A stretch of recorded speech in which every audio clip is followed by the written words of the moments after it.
देर आयद दुरुस्त आयद, देर भले सही लेकिन सही समय पर पुलिस जागी और कार्रवाई शुरू हुई। उनके खिलाफ जो सपने बेच रहे थे और सपने के नाम पे जो पैसा बटोर के यहां से भाग जा रहे थे। बात कर रहे हैं हम चिटफंड कंपनियों की जो यहां बरसों से गोरखधंधा फैलाए हुए थे। नमस्कार, मैं अनिल पुसतकर। आज बात करते हैं चिटफंड कंपनियों की और उन पर कसते पुलिस के शिकंजे की। पुलिस ने चिटफंड कंपनियों के खिलाफ अब शिकंजा कसना शुरू कर दिया है। हालांकि ये अदालती जो है सख्ती है जिसके तहत वे अब चिटफंड कंपनियों के खाते सील कर रहे हैं, उनकी संपत्ति कुर्क कर रहे हैं और बाद में जो राजसात होने के बाद जो भी उस पर फैसला होगा वो शायद पीड़ित लोगों के हक में जाएगा।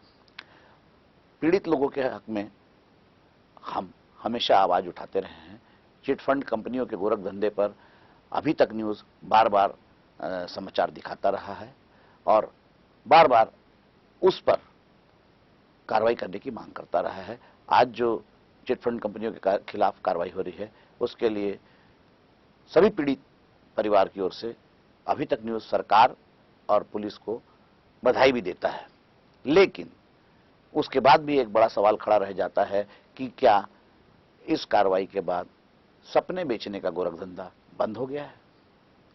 क्या आज भी जमीन बेचने के नाम पे, जमीन दुगनी कर देने के नाम पे, पेड़ लगाने के नाम पे, पेड़ उगाने के नाम पे अदरक, लहसुन, सफेद मूसली और दुनिया भर की जो ये कारोबारी चीजें हैं उसके नाम पर सपने नहीं बेचे जा रहे हैं? डबल फायदा, तिबल फायदा, ये मुनाफे का जो सपना है, लुभावना सपना, उसके मकड़ जाल में क्या हमारे गरीब और थोड़ा कम ज्ञानी भाई लोग नहीं फंस रहे हैं? फंस रहे हैं। आज भी चिटफंड कंपनियां आ रही है, आज भी दफ्तर खोल रही है, हमारे ही लोगों को एजेंट बनाती है और उनके जरिए उनके रिश्तेदारों का रुपया जो है लूट के, ठग के फरार हो जाती है।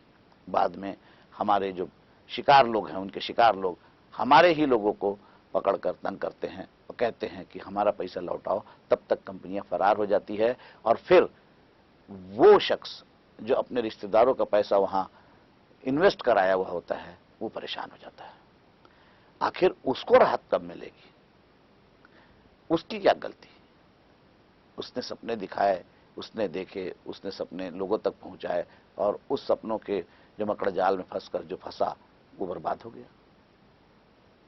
ऐसा नहीं है कि इस मामले में जो है समाचार जगत कभी सजग ना करता रहा हो। समाचार जगत ने हमेशा चेतावनी दी है, हमेशा पुलिस को सजग किया है, सरकार को भी चेतावनी दी है, लेकिन पता नहीं कौन सी सुस्ती थी या सुस्ती के पीछे क्या कारण थे जो आज तक उन पर कार्रवाई नहीं हुई।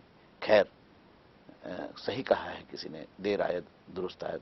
देर भले ही हो गई हो लेकिन कम से कम सही समय पर इसे जागना कहा जाएगा। और अगर ये जो जागना है जारी रहा तब तो इसका फायदा है, वरना कुछ दिन के बाद अगर फिर नींद आ गई तो फिर सपने बेचने वाले आएंगे, फिर जाल बिछाएंगे, हमारे भोले भाले भाइयों को ठग कर चले जाएंगे। उसके बाद अगर उठकर जागे और लाठियां भांजी तो फिर क्या फायदा? सांप निकलने के बाद लकीर पीटने से कुछ नहीं होता। मजा तो तब है कि जब सांप के निकलने से पहले ही आपकी लाठी तैयार हो, सांप के आने से पहले आप जागे हुए हो, तब बात है। उम्मीद है कि अब कोई कंपनी, फर्जी कंपनी ठगी करने के लिए कम से कम छत्तीसगढ़ का रुख तो नहीं करेगी। इतनी सख्ती पुलिस बरत देगी, इतनी जो है सख्ती सरकार के नियम कानून कायदों में होगी। आने वाले जो ठग हैं वो आने से पहले 100 बार सोचेंगे, कांपेंगे और इधर आने की जगह अपना रुख कहीं और मोड़ लेंगे, तब तो बात है। नमस्कार, मैं अनिल पुसतकर।